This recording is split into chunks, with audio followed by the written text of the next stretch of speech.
Welcome to the G5 Hive, the next installment of our Worker Bee series, where we deep dive into the G5 college football landscape with the folks that know the teams the best. If you're watching us on YouTube, please hit that like and subscribe button. And if you're listening in podcast form, please rate and review. Today, we'll be heading over to the Mid-American Conference for some action and taking a look at the Ball State Cardinals, who are coming off a 3-9 season. They wrapped up their 2025 spring practice with a spring showcase on April 12th. We have a special guest joining us today. He is the radio and TV voice of the Ball State Cardinals. He is Mick Tidrow. Hey, Justice. Mick can be found on X at Mick Tidrow. Welcome to the show, Mick. I appreciate it, Justice. Thanks for having me on the show. It's good to always talk Ball State football, and the intro that you guys just ran, and the song and the vibes and the feeling of Schumann Stadium have me ready to go for kickoff. I'm sad that we have to wait until September 13th to have a home game. I'm glad we get to play in week 1, but sad we don't have a home game until September 13th. But the fight song always fires me up. Yeah, I mean, fall camp is here. In the middle of it, we were talking before we started recording, and like week 0 is 2 weeks away from Saturday. And yeah, it's fun stuff, man. Football is definitely here. But before we get into some Ball State football talk, can you tell us a little bit about yourself and how long you've been covering Ball State football? Yeah, Justice. So I'm entering my 4th year as the voice of the Cardinals, and it's my alma mater. So this place has meant so much to me, and it's been a blast to come back and be a professional in this capacity. And right behind me, we've got the Maury Manny's. Let's see, portrait with his wife and a plaque that sits in here. It's the Maury Manny's broadcast booth. He was the voice of the Cardinals for 56 years. And so I always kind of pinch myself whenever I walk in here, just because of the history and how much this seat means to me and to the people that have had it before. And there's only been 3 of us. So I'm lucky every day, and I enjoy this. So yeah, I'm a 2018 Ball State graduate from my undergrad degree, and then I got my master's degree from Ball State as well in 2020. Moved away to North Dakota with my wife for 2.5 years, and then got the job offer to come back here in July of 2022. So yeah, 3 years in the books already. It's gone by so fast. I can't really comprehend how we're going into year 4 already. So that's a little backstory. I'm from a little town in Utah called Petersboro. We don't even have a stoplight, no gas stations, nothing. It's an unincorporated town, but it's close to where Utah State's at, for those who know the Utah area, up near Logan, and about 15-20 minutes from the Idaho border. So awesome. Well, let's move over to some Ball State Cardinals football talk, and we'll start with the man in charge. The Cardinals have hired Mike Yurimovich as their new head coach. Coach Yurimovich had spent the previous 3 seasons as a head coach at Butler. Prior to Butler, he was an offensive coordinator for Temple from 2019 to 2021. And he was the OC at Northern Illinois from 2016 to 2018. So he's obviously familiar with the MAC. What can you tell us about Coach Yurimovich and what he brings to the table for the Cardinals? Yeah, Justice, Coach U has energized this program for the 7 months that he's been here so far. And I know that's, I guess, 8 months now that we're in August already. Yikes. But the energy around the building has been great. And one thing that really has caught everybody's attention is just how so detail-oriented he is with his staff and how they are able to be on the same page all the time. So what he brings to the table is a decisive plan, and he knows what he wants to do, and everybody in the room knows what their role is as well. So there's just been so much good communication from what it seems like with the staff and the players, and they've all had a really, really good time working together because they've known each other for a long time. And I think that's really helped Coach U go up the coaching ladder from St. Francis to Butler down to Ball State. He's had the familiarity with some of his staff, but just the way that he communicates, he's very to the point in a really good way. And it's very much, hey, we have this plan. We talked about this yesterday. Let's go implement it here. But it's a culture thing with Coach U. You know, the culture is going to be strong here, and people have talked about that a lot. And, you know, players at Media Day, Kyle Kelly and Darren Conley, those were the 2 representatives for Ball State at the Mid-American Conference Media Days up in Detroit. And they were just so excited about how he has been able to help lead the program already in his short time here. And just listening to them talk about what that is, is exciting because those are two players who were on the team last year, two players who have been tabbed as leaders of the team representing Ball State at Media Day. And for them to be in that mindset with what Coach U brings, I think is such a strong thing.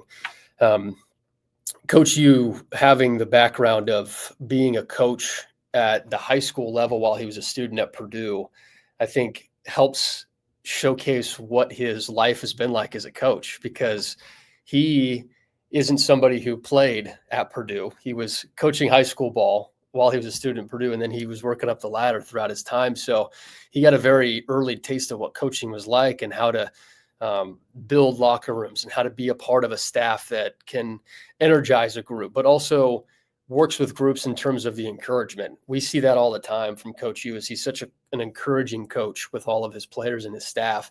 He's one of those guys that's building people up and communicating properly. So I know that's a long-winded way to answer your question, Justice, but just the way that he has put together the overarching foundation for this group, I think is such a positive aspect to start in the first 7-8 months of a coaching tenure. So it's been fun. It's been fun. And learning more about his story is interesting too, because you don't hear of many people who go that route as a coach, and his first head coaching job was at 28 years old.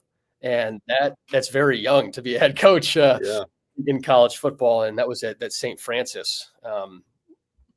And he worked his way up. He was a GA at Northern Illinois and had all those different stops. So it's been cool to learn more about Coach U, but just love the vibe so far. Well, as it often happens when you get a new head coach, normally that means lots of new assistants and new coordinators. But in Ball State's case, it looks like Coach Rumovich is going to be the one kind of calling the offensive plays there. Can you describe the type of offense that Ball State plans to run this year? Yeah, the big thing with Coach U, Justice, is, and he said this in his press conference, and it's something that I always like to see how it plays out, and we'll find out throughout the course of the year. But he said, we're going to play our best players no matter what. He said, if we have two quarterbacks that are our top 4 best players, we're going to play 2 quarterbacks. Now, that was at Butler. That's what he used that example at when he was the coach at Butler. So every team is different, but hearing him talk about that, he's very much of the mindset that this is a team that's going to run with their best players. And once we get a little bit deeper into camp, that'll all start to take shape. But I found that very interesting when he said that in his press conference of, hey, we aren't going to come in here and force all of this different stuff on our players. We're a staff that wants to help use our best players in all those moments. So I'm curious to see how that unfolds as we get going here. Well, let's start with the group that leads this Cardinals offense, and that's the quarterbacks. Last year's starter, Caden Samanza, is off to Tulane. That leaves this room with only Aiden Leffler and Kyle Kelly as the guys who saw game action in 2024. The portal taketh and it giveth as the Cardinals bring in Walter Taylor III from Colorado and Braden Flaherty to join the staff from Yale. Mick, how did the quarterbacks room look in the spring, and how's it shaping up so far in fall camp? Everything's been going well with that group. I think that the coaching staff has done a really good job. Coach Harmon is a very strong quarterbacks coach. I've just loved the way that he talks and the way that he coaches the group. And they've gotten better too, because the spring was that period of trying to figure out everything with the new staff. And then by the end of spring ball, it was cool that all the fans got to see the different quarterbacks on display, and Kyle and Walter and Aiden all did a really good job in the spring. And then the summer work was a huge portion of leading into fall camp. And we've seen just the development and growth there from that room. And Coach U had talked about just how he wants to see the depth of every room, but he also said, you never know. Quarterbacks might not play all 12 games in a season, so we want to make sure our depth is good. And I really like where the depth is of the room. But, I mean, Kyle Kelly has been really good, and the athleticism he has is obviously well documented, being able to move from different positions throughout his career. And that's been a big talking point in Muncie for the last couple of years. But, just the way that Kyle has, taken over ownership. And Coach U on Media Day had in Detroit had said Kyle was the guy, but we're building that room to make sure that everything lands where we want it to be. So it's been a good room to see develop, and leadership from Kyle really on display. And I think a lot of the players have taken to that. As someone who's closer to the action, and maybe our listeners don't know, and you kind of alluded to it earlier, but Kyle's, he was quarterback last season, I don't know, like last season, the best way I would describe him like a Swiss Army knife. And then now he's back to being, a full-time quarterback. You know, can you kind of explain, I guess, that ride for him, and then also let the viewers know what the difference is, from a quarterback perspective, that what we saw from 2023 from Kyle Kelly to what we can expect here in 2025. Yeah, so his journey is one that is very different from most players at the collegiate level. And, starting off as a quarterback, then moving to wide receiver and DB and kick returner and gadget player, he's been kind of all over the place. And now coming back as a quarterback, it's all about athleticism. And he's a very, very athletic player. And I loved what Darren Conley, his teammate on the defensive line, had said at media day. He said he's probably one of the most dynamic athletes in all of college football. And you can see it on display. Everybody saw it 2 years ago when he got in and was able to make some plays. I think it was against Miami. And he had like 80 yards rushing in the game. You just see the athleticism. He's a very, very good quarterback, has a really strong IQ and the awareness of the field. So yeah, that's kind of been his journey. And not often you get somebody that's going from quarterback to wide receiver to gadget player to DB and then back to quarterback. So really excited for him to see what he does. How would you say, like, I think everyone's familiar like with his legs and how dynamic and athletic he can be. What kind of progressions have you seen since we last saw him at quarterback really in 2023 in terms of his passing acumen? Yeah, I think that's growing a lot, and just the time that he spends with Coach Harmon. Coach Harmon's such a good quarterbacks coach, and that's something that those two have been working on a lot. And I know within the quarterback position, you got to work on that all the time, no matter if you're a run first quarterback or whatever the situation might be. I think that he's done a really good job of putting in that work and progressing there. Is there anyone that you feel kind of has a current leg up or an edge in the number 2 spot behind Kyle? Yeah, that's a good question, Justice. I think that's something that the room is going to figure out as we get going here, because we're into camp a little bit, but that battle of what we talked about with the depth is on full display. Aiden Leffler's been around the program for a couple of years, and seeing him last year and then growing has been really cool and really neat to see Aiden, because Aiden's such a hard worker. Aiden puts in a lot of time, and he has moved around some positions as well in the past, but he's been really good. Walt Taylor, obviously the transfer from Colorado, and he spent some time at Vanderbilt as well. Big, tall, got a good arm. Like, I think there's a really good room for Ball State in that quarterback room, and that it goes back to what Coach U was talking about with the depth. Is you want that depth to be there. You want these guys to challenge each other, and all those guys that you mentioned have definitely done that. I feel like everyone should know the answer to this question, but I'm going to ask it anyway. Who do you feel takes the first snap at quarterback against Purdue? Yeah, if all things, are where they should be, Kyle Kelly for sure. And that's something Coach U had said in Detroit. I think it was to establish the leadership, and Kyle being the number 1 guy on the offense to represent Ball State at media day, I think spoke volumes to the confidence that they have in him. So we'll see how camp progresses and everything, obviously, but based off of all of those things, I would definitely anticipate Kyle Kelly being the quarterback. Well, let's move over to this running back room, and it's going to look to fill production left by Braden Sloan and Vaughn Pemberton. That duo combined for 211 carries, 868 yards, 6 touchdowns a year ago. This room returns the likes of TJ Horton and Charlie Spiegel as guys who earned carries in 2024. They also added Quay Ashley from Kennesaw State and Elijah Jackson from Purdue. Mick, how is this running back room shaping up? It's a fun group, Justice. They've got 6 running backs in the room this year, and you mentioned some of the returners with TJ Horton and Charlie Spiegel. There's a lot to figure out with that room, I think, Justice, right now, because there are a lot of good athletes. We've seen the TJ Hortons on display at Vanderbilt last year. I believe he took a pitch play and just bulldozed a few guys and got to the edge and showed off his speed. So I really like what TJ has shown in his career at Ball State. Charlie Spiegel's just a do-it-all guy who's been, at Indiana, at Ball State, and he's somebody who's not afraid to get in there and do what the team needs him to do. Quay Ashley, first-team all-conference player, and he's a preseason first-team all-pick in the MAC as well by a couple of outlets this year. And so really, really excited to see what he does. Elijah Jackson, there's a lot of buzz with just watching his tape, Justice, from Purdue. I'm excited to see how he plays because there's a lot of dynamic athleticism in his game. Jalen Alexander is just a redshirt freshman, but he's been really good, and he's got a lot of energy. He's very energized, and I'd say the same for Jalen Bonds. So that group of 6 players, and you could say this almost every year about Ball State, that running back rooms are always deep at Ball State, and the Caleb Huntleys, the James Gilberts, Jawan Edwards of the world. I don't want to miss anybody and not name people, but there's so many that come off the top of my head of just this running back group always has somebody. Carson Steele, who's in the NFL with the Chiefs. There's just a really good pipeline of Indiana players playing at Ball State that are running backs. And then when you get players like Quay Ashley that come in, and Jalen Bonds and Jalen Alexander and Elijah Jackson. So running back room has been fun to watch, and a lot of competition there.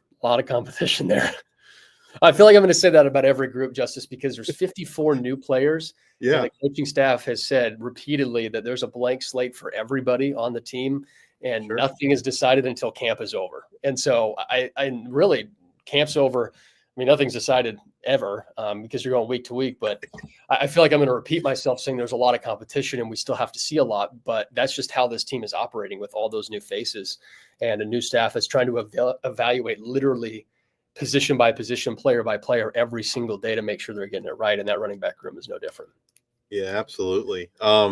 Given the coaching change and the depth in this room, has anyone kind of stood out and looked like the lead back? Or do you think it's going to be more of a committee approach in 2025?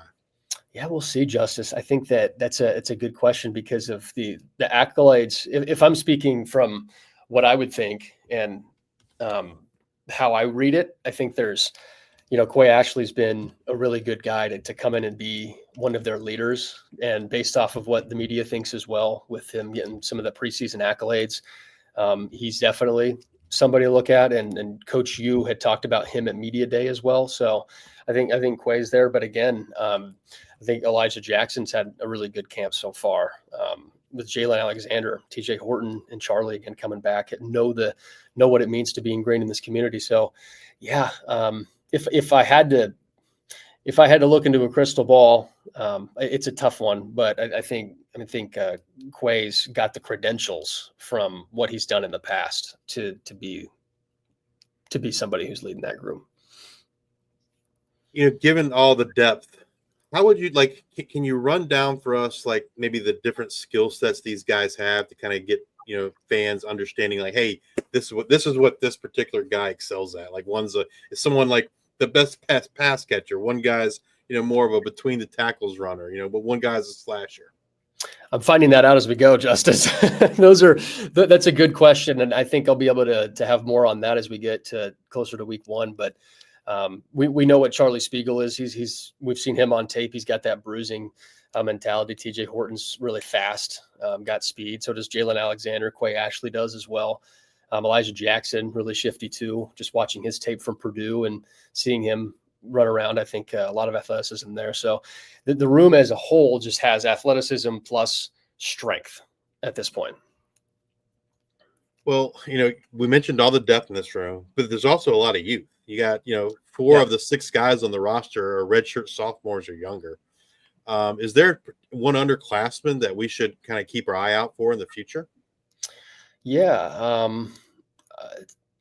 There's with the group being, like you said, the way it is, and Quay Ashley being a junior by eligibility, and then Spiegel being a senior, you're looking at the other 4 in that room as freshmen or sophomores, 2 freshmen, 2 sophomores by eligibility. I always have to try and keep it straight with what the eligibility are. It's tough nowadays. But yeah, I think both the Jalens are really athletic with Bonds and Alexander. We've seen TJ Horton the last couple of years. I think TJ is somebody that I'm really excited to see this year. Well, let's turn our attention over to this young wide receiver room. Their leading wide receiver from a year ago, and Cam Pickett, has transferred to Kansas. His 77 targets accounted for 36% of this wide receiver targets in 2024. Justin Bowick and Malcolm Gilly were the room's second and third leading wide receiver in terms of yards, and both have found new homes in 2025. So in total, that means 144 targets, 1,178 yards receiving need to be filled. This room is highlighted by the return of Cleon Magwood and hopefully a healthy Ty Robinson. Mick, I didn't notice many transfers coming in, so that leads me to believe the staff, kind of likes the wide receivers they have in this room. But what are your thoughts on this wide receiver and that wide receiver room and the expectations heading into 2025? Yeah, Justice, this is a very fun group. And you mentioned Ty Robinson. I think that Ty's become a leader, and seeing him back practicing and stuff like that and has been great. He's just a leader, and just the injuries that he suffered last year were heartbreaking for him and for Ball State fans, because everybody knows what he brings to the table, transferring him from Colorado. And it was tough because he's really good and he's such a nice guy. So it's been fun to see Ty back out there. But you're right. I think the coaching staff really does like this wide receiver room. And you have Ty Robinson, Keon Magwood. Keon's the longest tenured Ball State Cardinal. He's been here since 2020, which I think is awesome. And Keon is so good with his time to the media and to all of us broadcasters and personnel in places, no matter where we're at. Keon's always a great person. So to have Keon, Ty come back, you mentioned a lot of the group is back. You have the Dia Patels, Nick Presley's, McDougal, Holt coming back, Firestone's coming back as well, Thacker.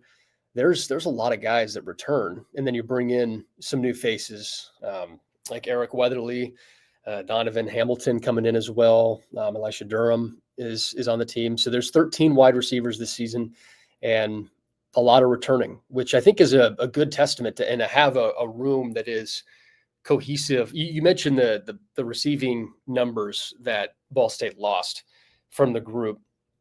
But again, Ty wasn't playing most of the year. So having him still on the team and being able to have that production there is going to be interesting. But yeah, this is a group that I'm curious to see how it all shakes out, because of the depth and because of Coach, you had said, hey, we want to, at media day, I think it was, he said 7 to 8 wide receivers a game. Wouldn't be surprised if we want to get that many guys out there, because we feel like we have that depth to be able to play it.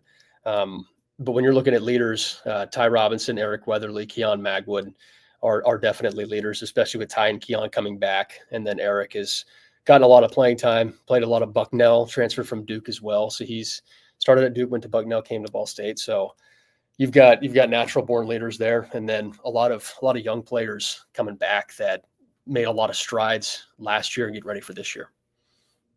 Well, we talked earlier about Ty Robinson and the injury he suffered. Happened to him in 2023. I don't know, was it game 3? I want to say maybe against Virginia Tech. He had an injury and then missed the rest of the year. He comes back last year and dislocates his shoulder on the very first snap of 2024. Yeah. Losing Ty Robinson at that point, I mean, because by my account, I would have thought he was primed last year to have a really big breakout season for Ball State. And so losing him on that first snap, how did that kind of impact and change the direction of the Ball State offense in 2024? Yeah, he got hurt on that first play and then came back midway through the year and got hurt again. And so you have just these ideas of what you think he can be. And I think that the coaching staff this year is excited to see how he is able to work within everything healthy. But yeah, I think from last year's perspective, it definitely does change a lot, because Ty was accounted to be one of the guys at wide receiver. And for him not to play really at all, a handful of snaps, you're getting somebody now that is healthy. You're getting somebody that is stronger, faster than he has been before. And I actually had a chance to talk with Ty today. We're going to put out a piece of content on our wide receiver group. And just the joy that he talks with right now and the gratitude he speaks with, because he acknowledges it. He says, look, it was a long road to get here, and I've been through a lot, and it impacted a lot last year with the wide receiver room. So with him coming back, it's exciting. You talk about all the young guys in this room. There's 12, like you said, I think 13 wide receivers, and 7 of them are redshirt sophomores or younger. any of those young guys kind of standing out for the future? Yeah, I mean, I think there's a lot of guys that have been putting in a lot of time, and guys that were on the team last year that are making a good impression this year. You've got the Isaiah Thackers and the Dia Patels of the world that have done a great job. Jamari McDougal has also, done a really good job in camp. Trey Firestone has been great as well. I know that's 4 sophomores or freshmen that we're talking here. So yeah, there's a good group of players outside of the 3 that we had just mentioned.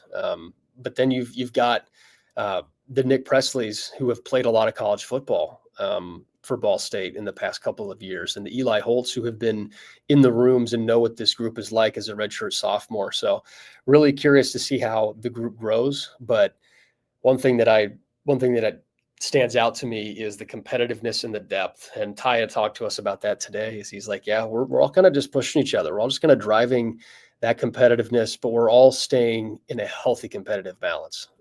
And he said that that's one of the big things that he's enjoyed about the group. Well, we just finished talking about wide receivers, but the real number one in 2024 anyway was a tight end in Tanner Koziol. Koziol had 94 receptions, 840 yards, and 8 touchdowns a year ago. He is off to Houston. You have a coaching change there, and perhaps a different offensive system. In the past, I think folks have really been used to Ball State, offense really kind of almost centered around the tight ends. Given the coaching change and the personnel losses, what have you been able to learn in terms of how Coach U wants to utilize tight ends in his offense? Yeah, I think that the tight end group with 9 guys there is going to be a unique group this year, and we're going to see how they're utilized more based off of what Coach U had said earlier in his time, was getting our best players on the field at the right times. How those tight ends are used will intrigue me, but you have a lot of transfers that came in, Justice, like you mentioned with Tanner Koziol, no longer on the team. You had the Brady Hunts of Ball State from a couple years ago, but Cameron Anthony's a redshirt freshman. You have Drew Cassins coming in as a redshirt senior that Coach U is very familiar with. Leo Collins and Jackson Constantine making another jump. Kobe Gross from Florida A&M joining the program. Ben Dutton. You've got Tate Hoover's in that room. Mason Riggins is a freshman, and then Maximus Webster's coming back as a redshirt junior. That's a very veteran group, honestly, but they're all new to the program, which I think that's the world that we live in within college athletics and the transfer portal. But I love just seeing that all of it coming together and how that group is going to progress, because with those guys, let's see, Cassins is a redshirt senior, Gross is a redshirt senior, and then you've got Webster, who's a redshirt junior. You've got veterans that have played college football. From how they're going to be used, I think we've got a long way to go until we know what that answer is. But the group has got a good mix of the upper class that are transferring in, but then have some of those young pieces that are learning pretty quickly. As I mentioned, Tanner was the leading receiver a year ago. Given his loss, given all the depth and talent in the wide receiver room, do you think it's safe to say that production, not all of it obviously, but that a portion of that is going to go back to the receivers, and the tight end, might not, it's a lot to ask for a tight end to come in and basically have 100 catches and 850 yards. Right. And that's with Coach New, with how he handled his group and how he used his tight ends. Tanner Koziol was definitely a focus and a focal point. I think whenever you turned on a Ball State tape, you'd see Tanner Koziol have 10, 12, 15 targets a game. And it was exciting to watch him play football, and wish him all the best at Houston. Excited to see what he does there. But to answer your question, Justice, I think it goes back to who are the best players at that time on the field. And with the tight ends, I think they're still working that out right now because of the depth that they have in the room that they brought in with all the new faces. There were 18 players they brought in after the spring portal closed.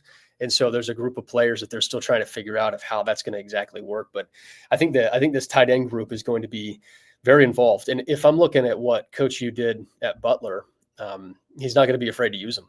He's not going to be afraid to use them in different ways, whether that's blocking or passing. But I'm excited to see how it goes. I'm not quite sure exactly the direction the tight end room is going to be in terms of who's playing what and how they're going to mix it up. But I'm excited to see what the room does because of the way that Coach U has in the past used tight ends. With Drew Cassins following Coach U over, do you think that kind of gives him an early leg up, so to speak, in that tight end room? Yeah, he knows the system. I think that's one of the best things about it is like the camaraderie and the continuity that coach has with players like Drew already definitely helps, and that can help Drew help teach some of the new Yep. players to Coach U's system of what they expect. But then again, it also Drew is adjusting to Coach U's adjustments with the personnel that he has now. So I think it's kind of like one of those two-way streets of their learning what this is going to be. But I definitely think it helps just from a communication standpoint to the tight ends from Drew of like, hey, this is what Coach U's looking for. I think that's super helpful. Well, let's move over to this offensive line. And I gotta say, I'm a little bit nervous. I feel like of all the position groups on the offense, anyway, this is probably the one that I'm the most nervous about.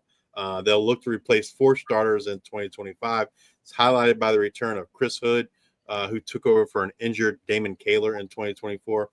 Mick, given the lack of experience in this room, what are your expectations for this offensive line? My expectations are that with Coach U having the offensive line coaching background, that this group is going to be ready to go by the time August 30th hits. And he had told a story that he started coaching offensive line at a young age, and he had a head coach while he was an assistant in one of his high schools that would take freshmen who couldn't jump rope.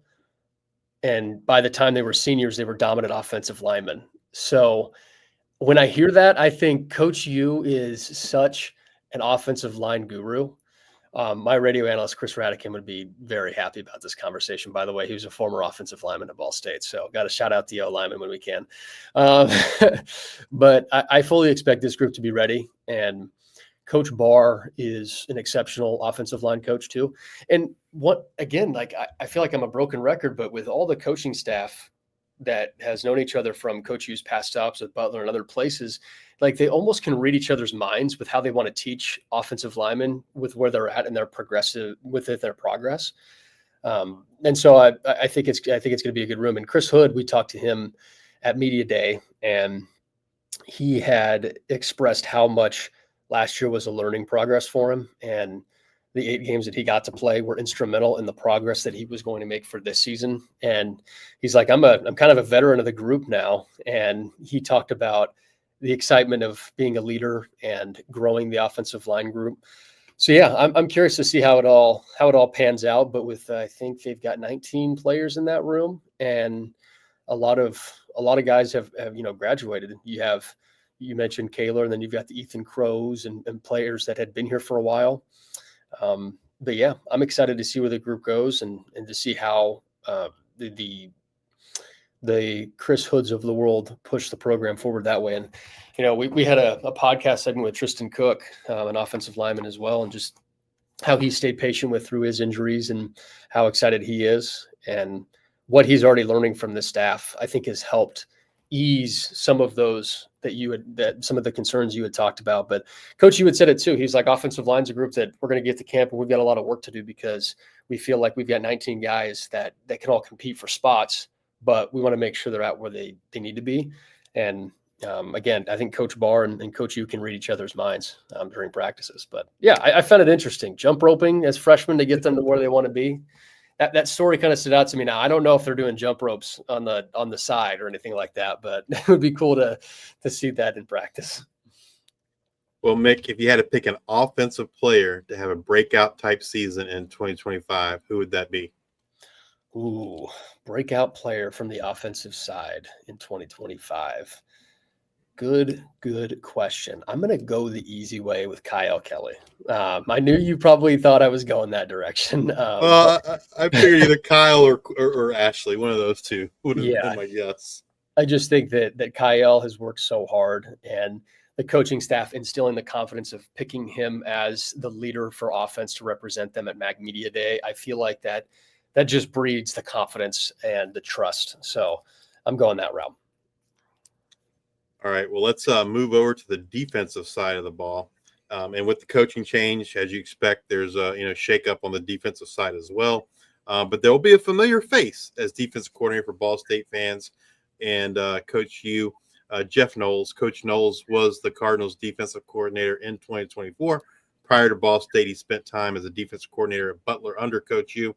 Mick, for those not familiar with Ball State's defensive scheme, how would you describe it? Physical. I think that the physicality is on display. It was last year, but they've emphasized that even more this year, Justice, with the personnel that they brought in and having a sniper's position. Whenever I hear the sniper's position and you have a coach for it, that specific group, I think you know what that kind of means for a defense. And first word I think of is physical. And up and down, I think Coach Knowles has been able to mold this defensive group into a way that he wants to this season. And for him to have that, relationship with Coach U already, they're on that same page right off the top. But from a scheme standpoint and all that, I think we're going to find out a little bit more as we get to camp, because I think they're working on things from that standpoint. But when they get to that, I think that we're going to see the camaraderie in the group find a way to connect at a pretty high level. And I've seen Coach Knowles work well with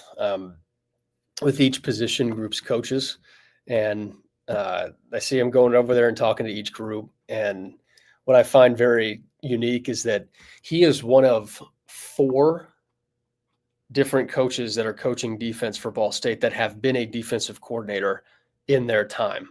So that speaks to the experience that the staff has, but that also speaks to how Coach Knowles can use different minds to help build the defense. Sure. It's not just all on Coach Knowles to, oh, you're the DC, this is your job. But 4 different guys that are coaching Ball State defensive positions have been a DC somewhere. Like that's pretty good. And, Adam Sawicki was Butler's last year, and now he's the defensive line coach of Ball State. So you've got 2 guys right there that worked hand in hand a couple of years ago at Butler, and now you got them working together at Ball State. So long-winded answer to your question about that. I think that just the knowledge base that this group is going to have is going to be fun. And Darren Conley said it at Mac Media Day. He was like, come watch, you'll be surprised. And I'm excited to see that on display. For listeners that maybe aren't familiar, how would you describe the skill set of the guys that they use at sniper? Oh, yeah. I think the sniper position is a combo of physicality and athleticism. And when you have a player that resembles Isaiah Simmons for NFL fans, he's the first person I think of when I hear hybrid or sniper position. He's faster than most linebackers, but bigger than most safeties. So what do you call him? Where do you put him? How do you use him? Oh, let's do this. Let's put him in a spot where he can move back in the defensive back, but then also play up if we want him to in the run and be physical. So somebody that has that vision, that can see the field at multiple levels, and hard hitting, I think, is also one thing that you look for in a player like that. And we know Isaiah Simmons did a lot of that at Clemson. Yes. Well, let's move along to these position groups. We'll start up front with the guys on the defensive line. The interior looks to be set up better than the edge rushers here in 2025. It's highlighted by a trio of returners and Drew Hughes, Darren Conley, and Scott Hudson. The Cardinals also get a boost off the edge with Justin Thomas returning. Thomas has suffered a season-ending leg injury in the 2020-24 preseason. Before we get into the position group, how is Justice Thomas doing? How's his road to recovery going? It's been great. It's been awesome to see him out there again. And his injury, Justice, was so sad last year during a practice. We were talking to Coach New about it, because I had arrived at that practice like 10 minutes after it happened. And so I missed it, but they were describing to me what had happened, and just the way Coach New said he addressed the team and talked about it, and everybody was rooting for him, because he was last year. Coach New said multiple times, he's like, this guy's going to be a huge piece of what we're trying to do. And he never got to play last year. So I'm excited to see how this coaching staff works him into things. And of course, you never want to rush a player back that has an injury like that. So in terms of when he's, is he projected to play week 1? I'm not sure. I don't know what that is, but just seeing him moving around and all that stuff, he's been recovering well. And that, I think, speaks volumes to what their staff has been doing. Strength and conditioning, TJ Greenstone has come in and done a wonderful job of making sure that they're in the right place. And then the athletic training group's been awesome. Well, moving, back to this defensive line as a whole, what are your expectations, and has anyone stood out for you so far? What was that, Justice? You cut out a little bit. Moving to the defensive line group as a whole, what are your expectations here in 2025? And has anyone stood out to you so far? Ooh, this is a fun conversation, Justice, because Coach he said at media day, and I was like, I'm gonna keep an eye on this. He said, want to be able to rotate 10 to 12 guys in on the defensive line every game. I heard 10 to 12, and I was like, that's a lot of guys. So you feel really comfortable with your depth? And he said, absolutely. And Darren Conley, being the representative for Mac Media Day, was great to see, because last year he had almost 20 tackles, had a block field goal, block extra point. He is a disruptor, and he has put on a lot of muscle. And Darren Conley is a different human being today than he was at this time last year. So I think he has become a very big leader in that defensive line group as a redshirt sophomore. And I that's impressive to me, Justice, when you've got a redshirt sophomore that's picked as your defensive representative at a media day, and somebody that, had 20 tackles and played last year, but has made such big strides that the coaching staff feels like you're the rep on defense. That's huge. So Darren's definitely somebody I would look at and point to as a leader of that defensive line. And it's been fun to watch him command the room. All right, well, let's move over to this linebacker room, and they'll look to fill the void left by Keontae Newsome as he has graduated. Newsome led the team in tackles a season ago with 83, and he never seemed to come off the field ever. But this 2025 room is highlighted by the return of Joey Stemler. Stemler had 56 total tackles and 2 sacks in 2024 for the Cardinals. Mick, what are your expectations for these linebackers heading into 2025? Yeah, Justice, is we talk about it. Keontae was that engine on defense, and with him being gone and graduated, it seemed like for a moment, oh, what's the room going to look like? But it's actually a pretty veteran group now, with Joey and Jack Beebe and Caden Johnson, all people that have been on the team and have been working their way up, and Sam Feeney's as well have been playing, and it's a group that actually returns a decent amount of guys, and I think that's exciting.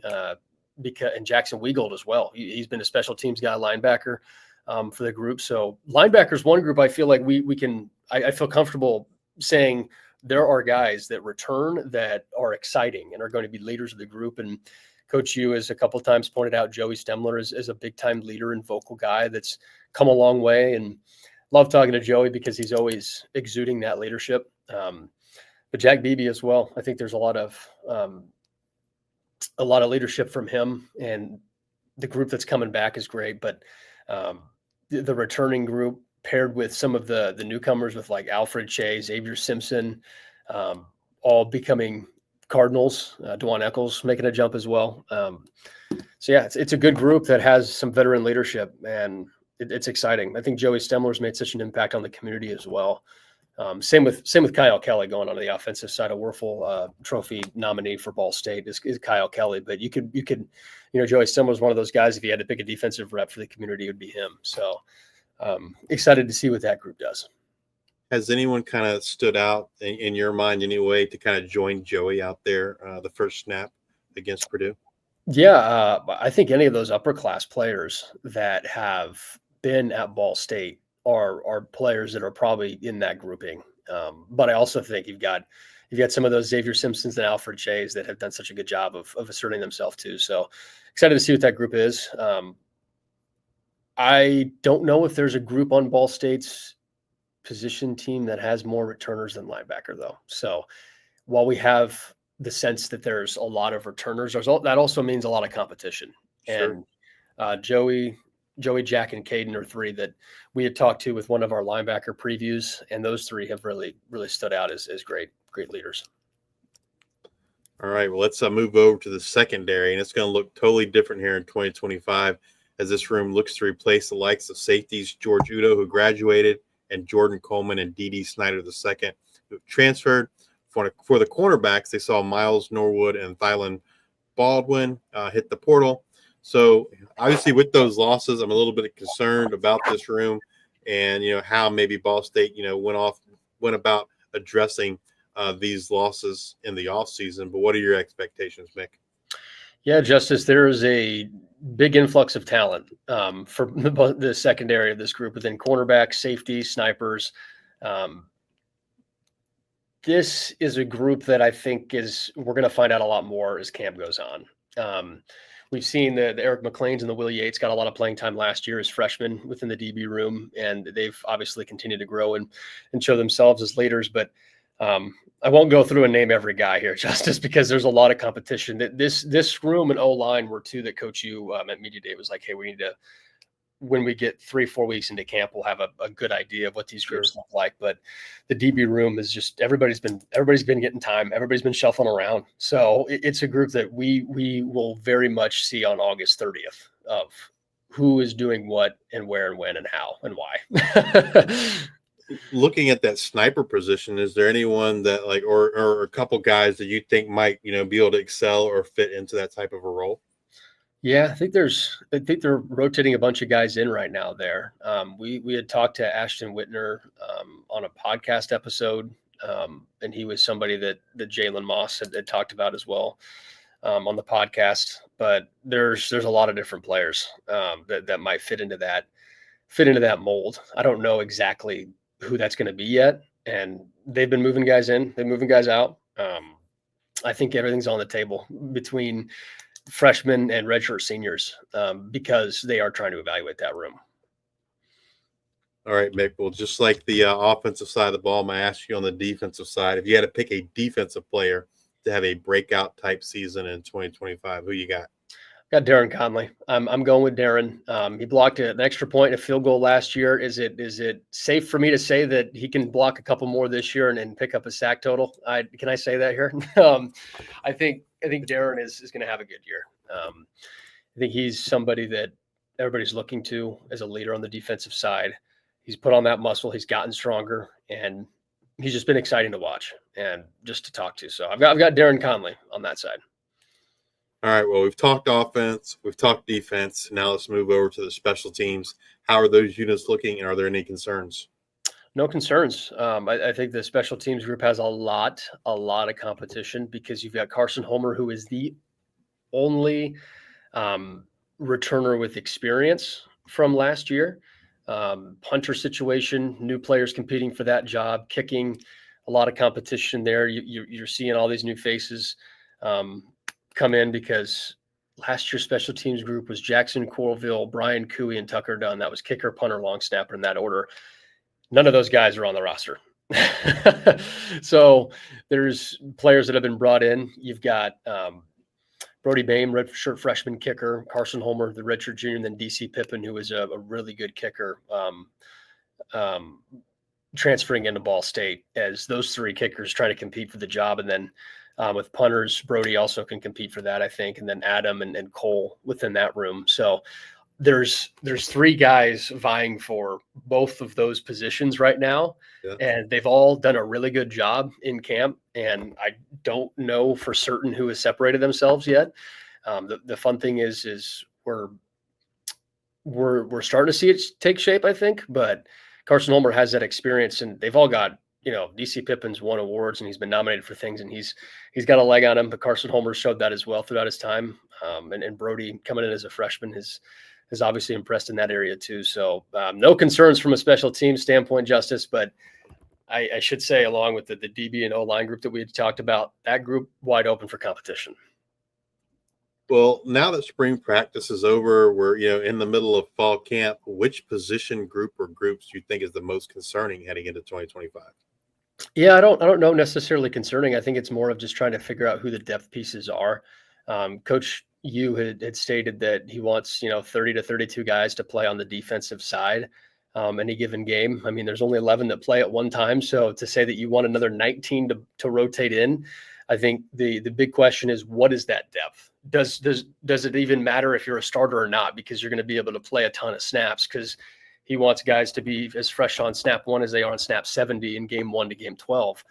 So I'm curious about that portion. Is what's the depth look like? Because you've got your leaders like we had talked about, and with Darren and Joey, you've got those guys. What's the depth? Because when you're trying to play 30 to 32 players, I'm excited to see who stands out within that group to make sure that they can get that job accomplished. Well, in today's age of NIL, revenue sharing, and the transfer portal, what is the vision Coach Yu has kind of painted on the recruiting front? Ooh, I love this question. He wants to win the 5-hour radius within Muncie, Indiana. So Indiana, Kentucky, Illinois, Ohio.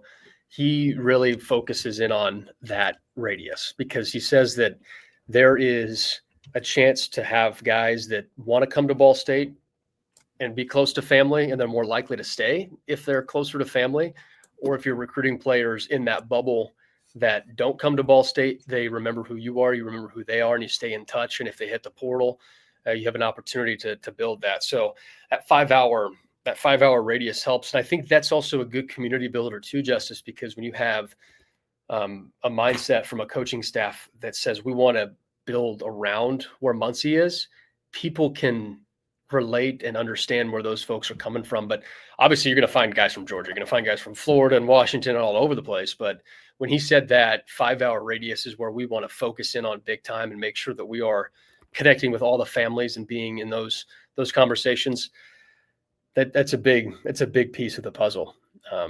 To be able to say that we want to, I think he said, I don't think I'm misquoting him. I think he said we want to recruit every single recruitable kid in those areas. If we get them, great. If we don't, awesome. If they fit, great. If they don't, great. We want to be able to see that we're recruiting everybody to make sure we're evaluating everybody. And he said, if we don't have kids that meet the criteria of accountability and championship effort and a great teammate, then we'll be honest with them and say from the very beginning, like, hey, we're going to go this direction. So I've loved that mantra. And I love the aspect of trying to build the community from that 5-hour radius too. I think it's an important piece that might get overlooked a little bit, because when you're trying to build a team, there's a lot of really talented football players in this area, a lot of talented football players. So from a recruiting standpoint, that's been, what he's preached and he's talked about to try and help build the program. What do you think the main strength of this 2025 team will be? Oh man, I really think that the focus and the connectedness is going to be one of the main strengths, because it's just been like when I see the group and how I hear them talk and when I listen to the way they speak, it's like they all just know everything that they've been taught within 7 months already. And to me, that's impressive. And you don't get that with every group, right? Like that's something that's hard to find and hard to capture. So like, they're just all so focused, and the energy's there obviously, but it just feels like they've taken the attitude and the mantra of the coaching staff and they play with it. I think that's a big key. So does that suffice as an answer? Yeah, I think I think it does, but want to make sure I'm getting to the question. But yeah, I think just the level of focus when you're looking at this team, I don't think with how these coaches coach and with how these coaches talk and preach, I don't think we're going to see a lot of those mental mistakes and all that kind of stuff when we get to competition with this team. What does success look like for the Cardinals here in 2025? As a broadcaster, as somebody who's close with the team and connected, I think at the end of the day, everybody wants the MAC championship. And Coach Hughes talked about how do we build it. And he said he doesn't like necessarily using the word process all the time, but I think success looks like if everybody is on the same page and we have all those things that he had talked about. I think Coach you would consider it a success, but obviously he's trying to get to bowl game. He's trying to win a championship and get this place back to that 2020-21 time frame where, win the championship, get to a bowl game, win the bowl game. He knows what the MAC's about, and so he knows how tough it is. But I think when you look at what could define success is winning in the fourth quarter. I think that is right off the bat, winning in the fourth quarter. I think there's probably on any team's given schedule 3 to 4 games a year in the MAC specifically that you win or lose in the fourth quarter. And those are the 3 or 4 swing games, whether you make a bowl or whether you're going to Detroit or not. If you look at everybody's schedule, it seems like that's the case. And I think success could be defined by, getting to a bowl game or winning a MAC championship. But at the end of the day, I think just seeing all of those areas of improvement with the new coaching staff, I think are big wins. And in my opinion, I think this team has got all the pieces in place to do it. I think it's just about figuring out who's going to do what and do it where on the field. But yeah, to define success, all of those things. I don't know if I can necessarily put like, oh, success is a 6-win season or a 10-win season or this and that. I think it's more for this group. Obviously, those are goals and those are accomplishments. And in my personal opinion, I think that that's something that's attainable because of the way that this coaching staff and this group is. But I think they want to see, are the kids grasping what they're doing? Are the coaches coaching the right way? Which he shouldn't have any concern about that because he knows 99.9% of the staff. But yeah, I would say those small things add up pretty quick. So when I look at the Cardinals 2025 schedule, and let's just say for the sake of argument, like if getting to a bowl game is kind of the goal, like when I look at that schedule, like to me, the critical point to be able to accomplish that really kind of comes like, I guess I would say the middle of the conference schedule. Because when you go to the conference schedule, you start with Ohio, right? The 2024 champions, and then you go to the end and you're playing Toledo and Miami, two of the favorites in 2025. So I feel like the games in between there are what would be critical to be able to, get to, that 5-6 win total or, make a bowl game. But what are your thoughts? Yeah, the bowl conversation, and I'll to answer your previous question, I think the goal is always a bowl. I think the goal is always a bowl game, no matter if it's a first-year staff or a 10th-year staff. It's always a bowl game, championship, or those are the conversations. But I think you're right to get to a bowl game. Like you got to look at some of these games. The heart of the conference season is also always a tipping point. When you get to game 7 or 8, that seems like in the MAC itself. I'm pulling up the schedule right now. But when you get to that itself, you really start to see where the wheels turn. So the big ones for me are the Tuesday, Wednesday games, and Ball State only has one of them this year. Only one midweek MACtion game. And that's in Muncie on November 5th against Kent State. So you have that game, Eastern Michigan, Toledo, and Miami. That's the last 4 games of the schedule. So when you get to NIU, last battle for the Bronze Stalk, let's see it. Let's go. You've got that trip in DeKalb on Saturday, October 25th. And then you have that mini bye built in for November 5th against Kent State. Like, just as those 2 games in my head always stick out as like, okay, you know who your team is now. You got to go to DeKalb, one of the longest road trips. And then you get midweek MACtion. And how does that set your team? So I personally love the road trips at the beginning of the season. I love that we're going to, Purdue and Auburn, and UConn's a fun trip from what I hear as well. So those will be great. But yeah, once you get into MACtion, man, there's no turning back. By game 7 or 8, you want to have that comfortable feeling of, okay, we're right in the thick of it for bowl game, MAC title appearance, all that kind of stuff. But yeah, I look at that NIU Kent State back-to-back situation where you're going to DeKalb and then playing midweek MACtion after that. Well, Mick, we've covered a lot of ground today, but is there anything else you want to share or think that we should know about this 2025 Ball State Cardinals football team? Well, Justice, we have covered a lot of ground. I think the one aspect that sticks out again is that 54 new coming list and 54 returners. How often do you get like exactly split 50-50, by the way? That's pretty cool. But I think there's a lot of athleticism and talent on this group, and I'm excited to see it all come on display. And when you have a coach that has been a head coach at lower levels at the age of 28 and has worked his way up to where he's at now and has won everywhere he's gone, and even if it took maybe a year to get that 9 or 10 wins at a place, the aura, as the kids would say, is behind Coach U and what he's done in the past to showcase that this team is ready to get to where it needs to be. And winning at Butler like he did in 3 years, and before that St. Francis, like those are programs that needed a coach like Coach U to come in and do that, and that's what he did. So I'm really excited to see what he does. And again, the camaraderie of this staff is pretty much unmatched, and it's fun. It's fun to watch that. Like these guys are joking around, like Coach Bunch, running backs coach, and Coach Van, wide receiver coach. Like they're always going at each other. They hang out all the time. Like it's just one of those groups where they've been around each other for so long. It feels all second nature to them.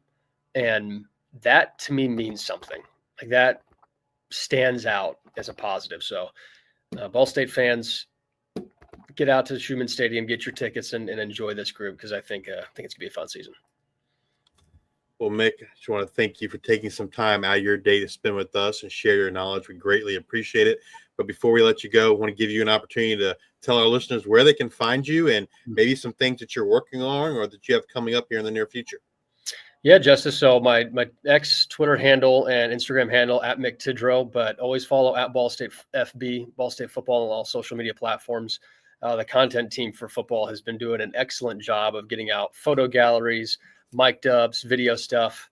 And I've been working with our position groups to talk with a few of the guys and the position coaches more in depth about what they are. We filmed something today. I'll tease it here on the podcast because I think maybe, by the time you release this and by the time that episode comes out, I think it'll be right at the same time. So I hope I'm not spoiling our content, but I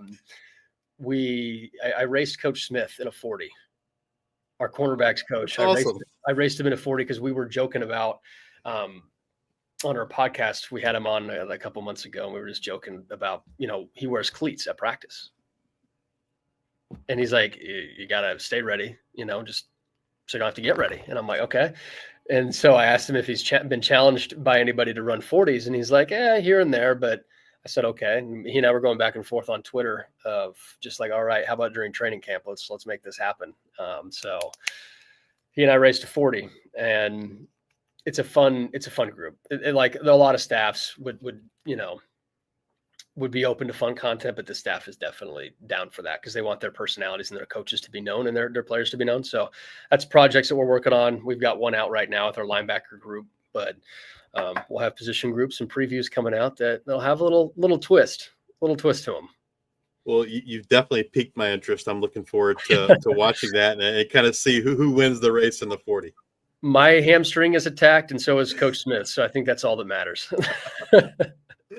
Awesome. Well, thank you again, Mick. Justice, thank you. Go ahead. No, thank you, Justice. I appreciate you guys having me on with the G5 Hive. Thank you for what you guys do for all these schools, and kudos to you, your team. You were telling me you guys have got over 60 schools done. Kudos to that, and appreciate what you guys do to cover all of us. Awesome. Well, thank you very much. If you guys are watching us on YouTube, please hit that like and subscribe button. If you're listening in podcast form, please rate and review on Spotify or Apple Podcasts, as well as Amazon Music. Thank you all for your support. And until the next time, we are the G5 Hive.